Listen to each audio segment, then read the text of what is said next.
नमस्कार, मी Dhanashree house queen मध्ये तुमचं खूप सारं स्वागत करते।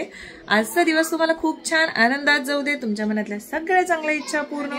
आरव कोल्हापूरला जाऊन पोहोचलेला आहे आणि पोहोचल्यानंतर तो एवढा गुंग झाला की मला फोन पण करायचं विसरला। मी स्वतः फोन करून बोलली, त्याला सांगितलं उद्या रंगपंचमी येते तर ते सगळी तयारी करून तो गेलेला आहे। आणि सचिन अजून पोहोचलेले नाहीयेत गावी, ते तिकडून कोल्हापूरमध्ये हे करून जेवण वगैरे घेऊन मग आता गावी गेलेले आहेत। तर मग गावी गेल्यानंतर फोन करतील। मी पण रात्री माझी मैत्रीण येते सोबत इथे झोपायला, तर दोघी आम्ही झोपलो, कारण एकटीला भीती वाटते मला, एकतर अंधाराची भीती वाटते जास्त, त्याच्यामुळे बाकी काय एवढं टेन्शन वाटत नाही कुठल्या गोष्टींचं, कारण इथे सगळं आहे व्यवस्थित, काही प्रॉब्लेम नाही। 2000 झाल्यानंतर, आरव जन्माला आल्यानंतर 1 वर्षाने मी स्ट्रेटनिंग केलं होतं कंप्लीट। पण स्ट्रेटनिंगने केस ते असे एकदम स्ट्रेटच राहतात, तुम्ही काहीच मॅनेज करून नुसतं कंटिन्युअसली तुम्हाला सोडावे लागतात। पण 2 वेळा स्ट्रेटनिंग केलं होतं 2 वर्ष, आणि त्याच्यानंतर मग स्मूथनिंग ओके म्हटलं, मग स्मूथनिंग केलं होतं एकदा। आणि त्यानंतर मला केराटिन ट्रीटमेंट बद्दल कळलं की माझं कसं होतं की स्ट्रेटनिंग स्मूथनिंग असो केमिकल्स हे यूज होणारच, आणि त्याचा ॲडव्हर्स इफेक्ट आपल्यावरती पडू नये, तर लिस्ट केमिकल असलेली कोणती तर केराटिन ही प्रोटीन ट्रीटमेंट आहे। त्याच्यामध्ये सुद्धा आहेत केमिकल, पण फॉर्माल्डिहाइड जे असतं ते पॉईंटमध्ये जेवढं वापरावं लागतं तेवढंच वापरावं लागतं, त्याच्यापेक्षा जास्त जर ते प्रोडक्टमध्ये यूज केलं असेल तर कार्सिनोजेनिक असतं। त्याच्यामुळे जेव्हा तुम्ही कुणाकडून करून घेणार असेल अशी ट्रीटमेंट, आता कोणी असू देत, मी कुणालाही सांगत नाही की तुम्ही करून घ्या, ही माझी पर्सनल चॉईस आहे, जे मी करून घेते ट्रीटमेंट वगैरे, मी कुणाला इन्फ्लुएन्स करत नाही की तुम्ही जाऊन करून घ्या। पण तुम्ही करून घेणार असाल तर चांगलं रेप्युटेड सलून जे असेल तिथं जा, प्रोडक्ट्स चेक करा, फॉर्मॅलिटीचं प्रमाण त्यांना विचारा की किती आहे काय आहे, आणि त्याच्यानंतर तुम्ही सगळ्या गोष्टी करून घ्या। बोटॉक्स आहे ट्रीटमेंट, नंतर नॅनोप्लास्टी आहे, ह्या सगळ्या आहेत, पण लिस्ट ते बोटॉक्स बोलतात, लिस्ट केमिकल असलेल किंवा हे, पण त्यानंतर तुम्हाला त्या गोष्टी कंटिन्युअसली मॅनेज कराव्या लागतात। म्हणजे जे सलूनवाले तुम्हाला सुचवतील शॅम्पू कंडिशनर वगैरे, तर माझं कसं होतं, मी खूपदा काही शॅम्पू कंडिशनर ट्राय करते आणि तुम्हाला सांगते की याच्यानंतर हा इफेक्ट कसा दिसतोय, पण तेही ट्राय करताना मी आधी त्यांना विचारते ज्यांच्याकडे माझे हेअर ट्रीटमेंट झालेले, कारण कलर सुद्धा कोणता अप्लाय करताना विचारते मी, जेव्हा मी सजेस्ट करणार असते तर ते जे सांगतात, म्हणजे त्यांनी ज्यांनी ट्रीटमेंट केली असेल तर त्यांनी ते बघून सांगते हे हा ठीक आहे, हे तुम्ही यूज करू शकता आणि सांगू शकता काही हे असेल तर। पण जे त्यांनी सांगतात की नाही हे तुम्ही केसांवरती नको यूज करा, तर ते मी घेत नाही किंवा सांगत सुद्धा नाही।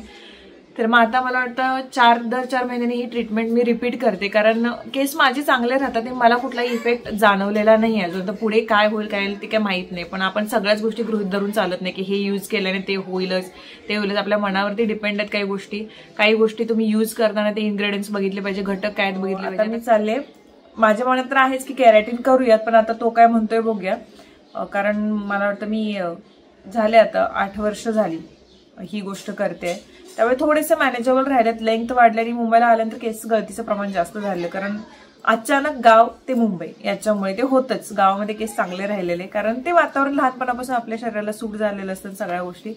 सो त्यानंतर मला बऱ्यापैकी फायदा पडला, याचा सगळ्यांनाच पडेल अशी मी गॅरंटी देऊ शकत नाही, काही नया ट्रीटमेंट सूट होत नाही। सो तुम्ही तुमच्या मनावर आणि तुम्ही स्वतः विचार करून डिसिजन घ्यावेत। खूपदा मला हे विचारण्यात येतं की कुठली ट्रीटमेंट चांगली सांग, तर कुठलीच ट्रीटमेंट चांगली नसते पहिली तर गोष्ट, ज्याच्यामध्ये केमिकल आहे ती, पण प्रत्येकाच्या मनावरती असतं, कुणाला वाटत नाही की आपण चांगलं दिसावं, आपले केस मॅनेजेबल राहावेत, सगळ्याच गोष्टी आणि ज्याला ज्या जमतात त्या त्याने कराव्यात, कुणाला कुठल्या गोष्टींची जबरदस्ती नाही। त्यानंतर मी सलूनमध्ये गेले, तिथे जी ट्रीटमेंट आहे ती झाली, नंतर घरी आले, घरची खूप सारी कामं पेंडिंग होती कारण लवकर गेले होते मी, आणि आरव सचिन बाबा तिघेही गावाकडे कोल्हापूरला गेलेले असल्यामुळे एकटीला तसंही करमत नाही, पण सगळ्या काही गोष्टी ज्या आहेत त्या रेग्युलर जी कामं आहेत ते एक्स्ट्राची काढली मी, म्हणजे पटपट आवरून होतील। घरामधील माणसं जास्त असली की आपल्याला कामं करायला जसं अवघड जातं, पण नसतील की बाहेर कुठे गेले की स्वच्छतेची कामं वगैरे आपण करू शकतो, तर तिचे त्यांनी सगळे आवरली। त्या दिवशी संध्याकाळी अचानक कस्तुरी परत आली, मला समजलं नाही ती अचानक ह्या दिवशी का आली। थोडा वेळ इकडे तिकडे बघितलं, मी गादीवर बसली होती तर साईडला येऊन बसली, मग पाणी दिलं तिला, पाणी जरासं घेतल्याने काय माहिती कशी काय अशी अचानक येते आणि अशी जवळच येऊन बसते, हातात ते हात द्यायला बघते, आणि त्याच्यानंतर असं तिला गोंजारलं की मानेला सुद्धा किंवा डोक्याला सुद्धा असं हात लावणं तिला आवडते की काय माहिती, पण तसं केल्यानंतर बरे वाटते तिला। जाणवतं थोडं, पण मला भीती वाटते अजूनही. पेट्स म्हणजे काय माहीत, मांजराने लहानपणी एकदा बुचकारलं होतं, तेव्हापासून मला टेन्शनच येते कुत्र्यांजवळ मांजरांजवळ जायचं. पण खरंच जीव लावतात ही प्राणी, पाळीव प्राणी जे असतात ते. तर थोडा वेळ ती बसली, मी भाकरीचा तुकडा वगैरे द्यायला गेले तर लास्ट टाईमला तिने घेतलेलंच नव्हते. पाणी पिले आणि दुसरं काही खायला वगैरे बघत नाही. ती अशी जवळ नुसते येऊन बसायला बघते आणि नुसते तिला असं अंजारत गुंजारत राहिलं पाहिजेत. तर आजचा दिवसही माझा असाच संपला होता. आज आहे रविवार आणि मी काय केले 2-3 दिवसाचा आता ब्लॉग एकदम माझा छोटा बनतोय. कारण मला एकटीला एवढं विचित्र वाटायला लागलंय घरात. काल तर पूर्ण दिवस तब्येत एवढी बिघडली होती शनिवारी तरी, म्हणजे काय माहित अचानक अंगदुखी, हे पेन वगैरे, आणि गप झोपले होते मी गोळ्या वगैरे घेऊन. आणि बाकी सगळे कामं आवरून सगळे नाही, एकटीला जेवायला सुद्धा जात नाही माहिती घरात. काय विचित्रच वाटतं. आज रविवार आहे, आज जायचं आहे मला बाहेर. सचिनचे काही गोष्टी आणायच्या आहेत, तर आज सिटीला त्यांनी जाऊन घेऊन ये म्हणून सांगितलं, तर तिकडे जायचं आहे मला. त्याच्या अगोदर आता ही जी ट्रीटमेंट काल गेली होती, तर ह्याबद्दल पण मी तुम्हाला सांगते थोड्या वेळानंतर. तरी सगळी कामं जी आहेत ती आवरून घेते पटपट. आता करते मी उपीट आणि चहा, बाकी काय नको वाटतंय आज खायला. काल सिटीला गेले तर तिथं काहीतरी खाईन थोडंसं. भूक पण लागत नाही, गरमीचं काय माहिती. त्याच्यामुळे हे कसं हेअर वॉश करावं लागतं. त्यांनी 1 दिवस झाल्यानंतर, म्हणजे ज्या दिवशी ट्रीटमेंट होते तो दुसरा दिवस सोडून तिसऱ्या दिवशी जो आहे तो हेअर वॉश करावा लागतोय. मग त्यांनीच करतात. मग तिथे जाऊन ते झाल्यानंतर मग दुपारी जाईल. आता ही आवडते पटपट. आणि मग आपण लावून गेले होते, कारण सगळे पडदे वगैरे काढले होते. सकाळपासूनचं सगळं काम, क्लिनिंग, बाथरूम वगैरे क्लीन करणं, या सगळ्या गोष्टी केलेल्या. त्याच्यामुळे पडदे वगैरे लावून गेले होते आवरून सगळं. सकाळी मग उपीट आणि थोडंसं हे तेवढंच खाऊन गेलं. तर संध्याकाळी खिचडी भात करेन. दुसरं कुठलं काही भूक पण लागत नाही, एकटेला कुठलं काही जेवायला जाते. तर मग आता ते जरा सुकट टाकते, मला वाटतं आज लेट होतं.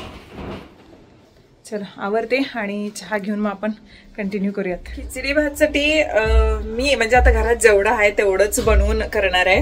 हे काय घेतलंय, टोमॅटो 1, कांदा 1, 2 मिरच्या, कढीपत्ता. मग मी एवढं मुठीभर एवढे, त्याच्यापेक्षा कमी थोडीशी डाळ घेतले आणि 1 मुठीभर तांदूळ घेतलेले आहेत. आणि ही पेस्ट आहे तर संपत आले, तर हीच यूज करणार आहे आता. आज म्हटलं थोडंसं तुपातलं खाऊ, शक्यतो टाळते मी, पण हा चला म्हटलं आज खिचडी भात चांगला सात्विक करू. जिरं मोहरीची फोडणी, कढीपत्त्याची फोडणी दिली, कांदा टाकलेला आहे 1 चिरून चांगला. त्याच्यानंतर त्याच्यामध्येच मी टोमॅटोसुद्धा टाकणार आहे. चांगलं परतून घेते. गॅसची फ्लेम मी खूप मंद ठेवलेली आहे. याच्यामध्ये टोमॅटो जो आहे तो अगदीच पिकलेला टाकला आहे आणि तोही चांगला परतवून घेते. प्रत्येकाची पद्धत वेगवेगळी आहे भात करण्याची, खिचडी भात करण्याची. तर माझी ही पद्धत आहे आणि हेच मला बरं वाटतं. टेस्टी पण लागते आणि जास्त एकदम झणझणीत असं नाही लागत. तर हळद आणि हिंग थोडासा टाकला आहे आणि कांदा लसूण मसाला जो आहे तो थोडासा टाकलेला आहे.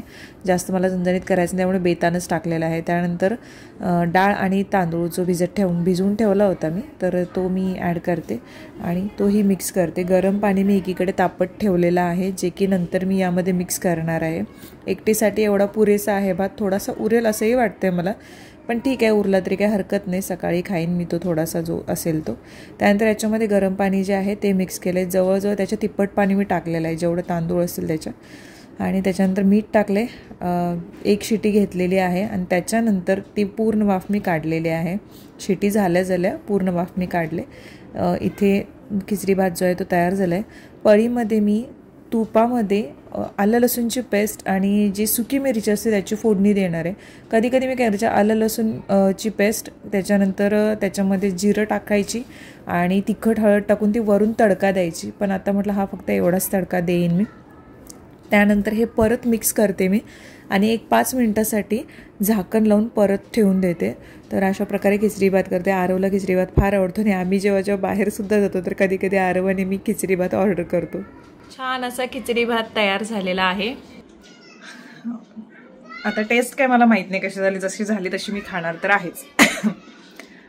कंटिन्युअसली एक प्रश्न अजून की परफ्यूम सांग कोणतेही, तर आणि ते बजेट फ्रेंडली पाहिजेत पहिली तर गोष्ट, कारण प्रत्येकाचा चॉईस वेगवेगळा असतो. माझ्याकडे सगळे म्हणजे अगदी 100 रुपयांपासून 1000 रुपयापर्यंतचे सगळे परफ्यूम आहेत, कारण मला ते आवडतात. मग त्यामधलेच काही परफ्यूम जे आहे ते तुम्हाला सजेस्ट करणार, जे की बजेट फ्रेंडली आहेत. मग ब्लॉगच्या एंडिंगला करेन. आणि 2 दिवस ब्लॉग बनवूच शकले नाही, कारण काय बनवणार, फॅमिली सगळी तिकडे आणि बऱ्यापैकी माझी कामं पण आवरली. कारण यात्रेसाठीचे जे आहे ना तर त्याची खूप धावपळ होते. आपल्या सगळ्यांना वाटते की काय असेल एवढं काय वगैरे, पण जोपर्यंत जबाबदारी पडत नाही तोपर्यंत आपण त्या गोष्टी म्हणजे करूच शकत नाही. सांगूच किती एका पाठोपाठ एक गोष्टी तर आपल्याकडे कळतच नाही. बाबा ते गावचं सांभाळायला लागल्यात, बाकीचे सगळे, पण ही यात्रा तेवढी व्यवस्थित होऊन जाऊ देत एवढीच इच्छा, बाकी काय नाही. आणि एकटीने काल मला कमेंट टाकली होती की तू जसं म्हटलेस ह्या गोष्टी मानत नाहीस तर मग बळी वगैरे निरपराध प्राण्यांचा वगैरे, तर ते तुला कसं हे काय वाटतं. तर मी सांगेन ज्याच्या त्याच्या श्रद्धेचा विषय असतो. खूप गावामध्ये खूप प्रथा या आधीपासून सुरू झालेल्या आहेत. माझ्या माहेरी कोणत्याही यात्रेला बळी वगैरे देत नाही. आमच्या गावची जेव्हा यात्रा असते कोवाडची, तर त्या यात्रेला कोणतेही बळी वगैरे देत नाहीत. पुरणपोळीचा नैवेद्य वगैरे केला जातो. तसेच खूप गावच्या यात्रा किंवा त्यांचे नियम हे वेगळे आहेत, ते पूर्वापार चालत आलेले आहेत. आणि अचानक तुम्ही कोणत्याही गोष्टी अशा बदलायला जाऊ शकत नाही. हळूहळू मानसिकतेत बदल झाल्यानंतर ज्या त्या गोष्टी नेमक्या कशा सुरू झाल्या, त्याच्या मागचे नियम काय आहेत हे आपल्याला माहित नसत. आपण डिरेक्टली बोलू शकत नाही. आता मला काही गोष्टी पटत नाही. मी माझ्या घरी सुद्धा बोलले, सासरे सुद्धा, की बाबा आपण हे नाही केलं तर जमणार नाही का, की आपण नॉर्मल जेवण देऊ, चांगलं बळी द्यायलाच पाहिजेत का असं वगैरे. तर बाबा पण म्हणाले पूर्वीपासून चालत आलंय धनश्री आणि हे गावचं हे आहे, आपण एक जण कोणतरी असं बोलू शकत नाही. तर मग काही गोष्टी आपण मोठ्यांच्या ऐकाव्या लागतात. आपण आपलंच सारखं हे करू शकत नाही. आपल्याला पटत नाही तर आपण नाही केलेलं बरं. आता मला मी खात नाही ही माझ्यापासूनची सुरुवात आहे. मी दुसऱ्यांना जबरदस्ती करू शकत नाही तुम्ही हे करू नका म्हणून. जेव्हा त्यांच्या मनाला पडेल तेव्हा ते लोक करू शकतात. सो सुरुवात आधी स्वतःपासून करायची, मग बाकीचं बघूयात. आता यात्रेचं जे जरी झालं तरी मी ते जेवतच नाही, कारण मला नॉनव्हेज जात नाही. हा अजून पण मी पहिला खायची, आता ते मनात होत नाही खावंसं, असं सोडून दिले बऱ्यापैकी. ते कम्प्लिटली म्हणजे चिकन मटन हे जे आहे ते सोडूनच दिले. फिश कधीतरी अजूनही खाते मी, कधीतरी म्हणजे 2-3 महिन्यातून एकदा जर ते एखादा बाईट खावंसं वाटलं तर. अंडी पण कधीतरी असतं, पण ते मनातून होत नाही. मी असं कोणी सांगितलं म्हणून सोडत नाही किंवा हे खायचं नाही, पण होत नाही ते शरीराला स्वतःच्या. असं म्हणतात की आपण अध्यात्मात जेव्हा येतो तेव्हा ह्या गोष्टी आपोआप तुमच्याकडून सुटतात, तर ते बहुतांशी तसंच झालं असेल. आणि आधी मी खाते ते थंड होईल आणि नंतर मग एंडिंगला परफ्यूम सांगते कोणते आहेत आणि जे तुम्ही घेऊ शकता बजेट फ्रेंडली आहेत ते. चलो, तर हे 2-3 दिवस माझे असे गेले. आणि शुक्रवारचा दिवस तरी पूर्ण दिवस सलूनमध्ये गेला. शनिवारचा पूर्ण दिवस तर माझा झोपून गेला, कारण तब्येत खूप बिघडली अचानक. मे बी शुक्रवारी एक 3-4 तास एका जागी बसून असेल की काय माहिती. शुक्रवारी खूप हेक्टिक गेलं होतं सगळं आवरणं घरातलं वगैरे, कारण मी खूपच काम सगळं काढलं घरातलं. आणि शनिवारी ते सगळं माझ्या दुखण्यातून बाहेर पडलं. जवळजवळ 4-5 तास नुसतं गोळी खाऊन झोपलेले. आणि आजचा दिवस जो होता तो बऱ्यापैकी छान गेला. जसं मी आवरून वगैरे बाहेर जाऊन आले आणि ते पण शूट करू शकले नाही, कारण हातात त्या पिशव्या आणि तो मोबाईल पकडणं अवघड होतं. सचिन वगैरे असले की ते सोपं होऊन जातं, पण सोबत कोणीच नव्हतं, त्याच्यामुळे एकटीच जाऊन मी आली. पण हा तिथं आपले फॅमिली मेंबर भेटले. डिकॅथलॉनमध्ये एक म्हणजे एक फॅमिली भेटली होती, खूप छान होत्या त्या. आणि त्या एकदम अचानक येऊन असं एकदम म्हणजे त्यांना सुचत नव्हतं की नेमकं काय हाक मारू. मग छान बोलले ते लोक, मला मस्त म्हणजे खूप छान वाटलं. आजच्या दिवसातली ती सगळ्यात बेस्ट गोष्ट होती माझ्यासोबत झालेली, की ते लोक भेटले होते मला, खूप मस्त वाटलेलं. त्याच्यानंतर घरी आल्यानंतर सकाळी कसं सोनू आली होती, कारण आयब्रो तिच्याकडून करून घेते. आणि तिचा परफ्यूमचा जो स्मेल होता, फ्रॅग्रन्स होता ना, तो खूप छान होता. मी तिला विचारलं की हा फ्रॅग्रन्स कुठला आहे सोनू, तर ती बोलली बेला विटा. तर हे मी इन्स्टामार्टवरती सर्च केलं, म्हटलं कारण मला तुम्हाला अफोर्डेबल प्राइसमध्ये परफ्यूम सांगायचे होते. तर मी डार्क हा परफ्यूम एक सांगितला होता, पण तो थोडासा कॉस्टली आहे, 800 रुपयांचा आहे आणि तो फ्लिपकार्टवरती मिळतो, पिंक बॉटलमध्ये आहे. पण असं होतं की अजूनही असं सांग होतं. मग मी तिचा जो फ्रॅग्रन्स घेतला होता तर तो मला खूप आवडला. त्याच्यानंतर ती बोलली की 4चं पॅक असतं वहिनी आणि ते तुम्ही मागवू शकता. तर मी इन्स्टामार्टवरून हे मागवलं होतं बेला वेटा. हे तुम्हाला अमेझॉन फ्लिपकार्टवरती पण मे बी मिळून जाईल. इन्स्टामार्ट तुमच्या एरियामध्ये ऍक्टिव्ह असेल तर त्याच्यातून घ्या. याच्यामध्ये 4 आहेत परफ्यूम आणि 800 रुपयामध्ये 4 म्हटल्यानंतर ओकेच आहे वाटतात मला. आणि प्रत्येक परफ्यूमचा जो फ्रॅग्रन्स आहे तर तो खूप मस्त आहे. म्हणजे लेडीजला कशी जास्त करून सौम्य ज्यांना आवडतात तर त्यांच्यासाठी बेस्ट आहे. तर हा बेला वेटाचा लक्झरी परफ्यूम, काही हरकत नाही. उन्हाळ्यामध्ये मला वाटतं की 4 बॉटल बास होऊन जातील आपल्याला उन्हाळ्यामध्ये. तर हा एक परफ्यूम तुम्ही घेऊ शकता. आणि आज काय नाही, आज म्हणजे 2-3 दिवस या म्हटलात ना तर एकतर कसं गावाकडचं काम सुरू आहे त्याच्यामुळे कोणीतरी थांबणं गरजेचं आहे, मग बाबाच थांबलेले आहेत.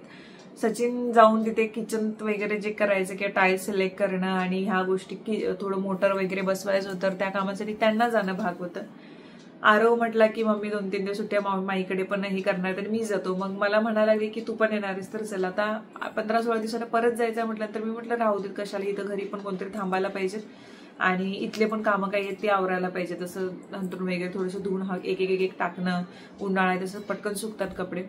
पण तुम्हाला सांगते असं झालं ना 2-3 दिवस मी रात्रीचं झोपताना वगैरे कंटिन्युअसली हनुमान चालिसा, बजरंग बाण, सुंदरकांड, रामायण चौपाई, त्याच्यानंतर रामरक्षा, हे कंटिन्युअसली 2-2, 2.5 तास ऐकले मी रात्री. म्हणजे झोपच लागत नव्हती. ती सवय असते आपल्याला, आपण माणसं जास्त हे फॅमिली इतकी कळते ना की पहिल्यांदा ह्या 10 वर्षामध्ये लग्न झाल्यापासून मी पहिल्यांदा एकटीच राहिले असेल आणि दिवसभर घरातच गप्प. साईडच्या ताईंचं पण थोडंसं त्यांचं ही झाल्यामुळे थोडेसे तब्येत ठीक नसल्यामुळे मी पण जाऊ शकले नाही त्यांच्याकडे, नाहीतर त्यांच्याकडे तरी जाऊन बसते. तर असंही होतं 2-3 दिवस. तर आणि खरं सांगू की अशा काही गोष्टी असतात ना आपल्या आयुष्यात घडतात, आपल्याला शिकवून जातात की म्हणजे आपल्यासाठी इम्पॉर्टंट नेमकं काय आहे, काय काय गोष्टी आहेत. ते प्रत्येक अनुभव घेण्यासारखे असतात, प्रत्येक अनुभवातून काही ना काहीतरी शिकण्यासारखं असतं आणि आपल्यातली स्ट्रेंथ सुद्धा कळते, आपल्यातली कमजोरी सुद्धा कळते आणि आपण कसं सर्व्हाइव्ह करायचं प्रत्येक गोष्टीमध्ये हे सुद्धा आपल्याला कळतं. प्रत्येक दिवशी हे नेहमी चॅलेंज सारखंच आहे. मला तर कधी कधी वाटतं की उगवणारं प्रत्येक दिवस काहीतरी नवीन नवीन समस्या, काहीतरी चॅलेंजेस किंवा काहीतरी गोष्टी घेऊनच येतो. त्यातून आपण कसं जातोय, ते हसत जातोय की रडत जातोय, यावरती आपलं पुढचं जे आहे ते ठरतं असं माझ्या पॉईंट ऑफ व्ह्यूने वाटतं. सगळ्याच गोष्टी आपल्या मनासारख्या घडणार नाहीत, सगळ्याच गोष्टी आपल्या विरोधात घडणार नाहीत, आपल्या पॉईंट ऑफ व्ह्यूवरती आहे डिपेंड. ओके, चला आजचा व्हिडिओ जो आहे तो इथेच संपतो. सनस्क्रीनच्या डिटेल्स डिस्क्रिप्शन बॉक्समध्ये दिलेले, चेकआउट करायला विसरू नका. उद्या परत भेटते. उद्या सकाळी सचिन आणि आरव येतील, सो उद्या ब्लॉगमध्ये तुम्हाला ते दिसतील. Bye bye.